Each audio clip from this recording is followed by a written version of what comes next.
You probably learned this in school. Oil comes from dinosaurs. Ancient forests, giant reptiles buried underground, slowly turning into fuel. It sounds logical, massive animals leading to massive reserves. But here's the problem that's going to mess with your head. Even if every single dinosaur that ever lived somehow turned completely into oil, it still wouldn't explain the amount of oil we've actually discovered. Not even close. Because the total biomass of all dinosaurs combined was tiny compared to something else that existed in unimaginable quantities.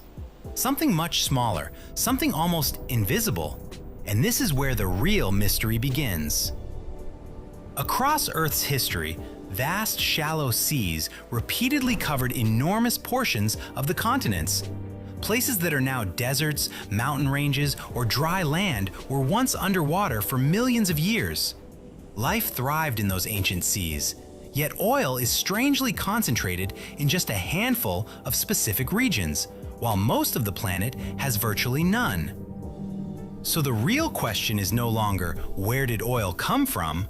The real question is, why did oil only form in certain places? Now, if dinosaurs were never the main source, where does oil actually come from? Scientists have been studying this question since the 1800s, ever since geologists first noticed that oil consistently appeared in rocks that once formed under ancient seas. Over time, two very different explanations emerged. The first is the mainstream scientific view. Oil forms from ancient life, not dinosaurs, but microscopic marine organisms. Tiny plankton, algae, and bacteria that lived in those ancient shallow seas. Millions could fit in a single drop of seawater, yet over time, unimaginable quantities of them lived, died, and slowly settled on the seafloor, layer after layer. But there is also another idea, a very different one. In the 1950s, Soviet geologist Nikolai Kudryavtsev proposed that oil might form deep inside Earth under extreme heat and pressure.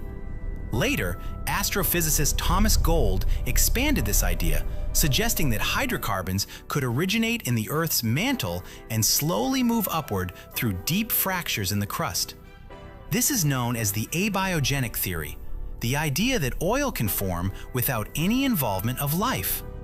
We'll come back to this theory later because it raises a crucial question. If such a process exists, can it really explain the giant oil fields we rely on today? But first, let's look at who the real geopolitical winners are. When we look at where the world's largest oil reserves are located, a few regions clearly dominate. The single country with the largest proven oil reserves on Earth is Venezuela, with more than 300 billion barrels, mostly in the massive Orinoco Belt. But when we zoom out to entire regions, the biggest concentration of oil lies around the Arabian Peninsula. Countries such as Saudi Arabia, Iraq, Iran, Kuwait, United Arab Emirates, and Qatar together hold a very large share of the world's conventional oil reserves. Other significant players include Russia, the North Sea, Canada, and the United States. Now here's the interesting part. When geologists reconstruct what these places looked like hundreds of millions of years ago, a pattern appears. Large parts of Saudi Arabia, Iraq, Iran, Kuwait, the UAE, and Qatar were once covered by warm, shallow seas connected to the ancient Tethys Ocean. Northern South America, particularly Venezuela, also developed extensive sedimentary basins linked to ancient marine and deltaic environments.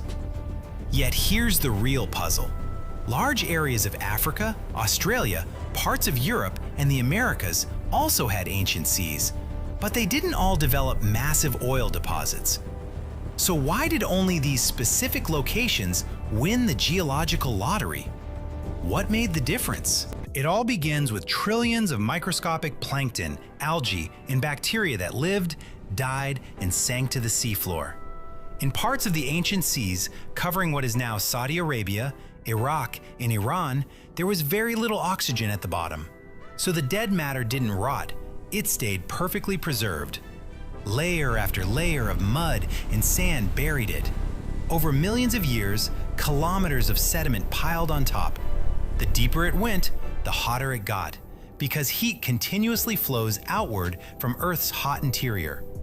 So temperature rises about 25 to 30 degrees Celsius per kilometer. At 2 to 4 kilometers depth, the buried material reached the ideal oil window of 60 to 120 degrees Celsius. Here, the organic material first turned into waxy kerogen. Then heat and pressure cracked it apart into liquid oil and natural gas. Here's the part that still blows people's minds. The brand new oil is lighter than the salty water trapped in the rock. Buoyancy drives it upward, sometimes hundreds or thousands of meters, through tiny pores and fractures. It only stops in pools when it hits two things working together: a trap, an upward folded rock layer acting like a natural dome, and an impermeable seal on top, thick shale, salt, or clay that oil can't squeeze through. That's why only certain basins on Earth became supergiant oil provinces. But here's where it gets even more interesting and messy. Even when the oil forms, its quality can vary wildly from one region to the next. And those quality differences shape prices, refining costs, and geopolitics. That's exactly what we're diving into next. Oil formed in the same way can still end up very different in quality. In places like Saudi Arabia, much of the oil is light and sweet, low in sulfur, flows easily, and is cheaper to refine. But in Venezuela's Orinoco Belt, microbes slowly change the oil underground, eating the lighter parts and leaving behind thick, high-sulfur, sour crude that moves more like tar. Many refineries, especially along the US Gulf Coast, were built to handle this heavier, dirtier oil. If you want to see how refineries turn thick crude into gasoline, diesel, and jet fuel, comment refining and I'll explain it next. Let's finish with the big question everyone asks. Could oil form deep inside the Earth without any life involved? The so-called abiogenic theory? If oil came mainly from non-living processes deep underground, we would expect giant oil fields almost everywhere, even in hard basement rocks far from ancient seas.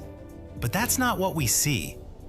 Almost all major oil fields are found in sedimentary basins full of thick layers of organic-rich rock that formed from ancient marine life. Even stronger proof comes from the oil itself. Scientists find special molecules inside crude oil called biomarkers, like steranes and hopanes. These are basically chemical fossils, leftovers from the cell walls of ancient algae, plankton, and bacteria. Their shapes perfectly match molecules made by living things. No known process in the deep earth can create these complex, life-specific molecules. The carbon in oil tells the same story.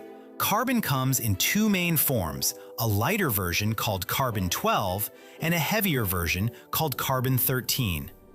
Living organisms, like ancient algae and plankton, strongly prefer the lighter carbon-12 because it's easier for their biology to use. As a result, the organic matter they produce ends up packed with extra carbon-12. Oil shows exactly the same strong preference for carbon-12. This matching pattern is clear evidence that the oil came from ancient life.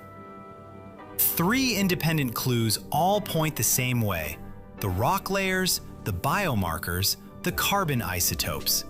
They all say the vast majority of our oil comes from tiny ancient organisms buried and cooked by heat and pressure over millions of years. What about the idea that oil is constantly renewing itself deep underground? Tiny amounts of hydrocarbons do form today through natural chemical reactions, for example, at deep sea vents. But these amounts are extremely small. The giant oil fields we depend on required enormous quantities of organic matter accumulating over hundreds of millions of years. On human timescales, oil is effectively non-renewable. So while some abiogenic hydrocarbons exist in nature, they don't explain the massive commercial oil deposits that power our world. If this cleared up where oil really comes from, hit the like button.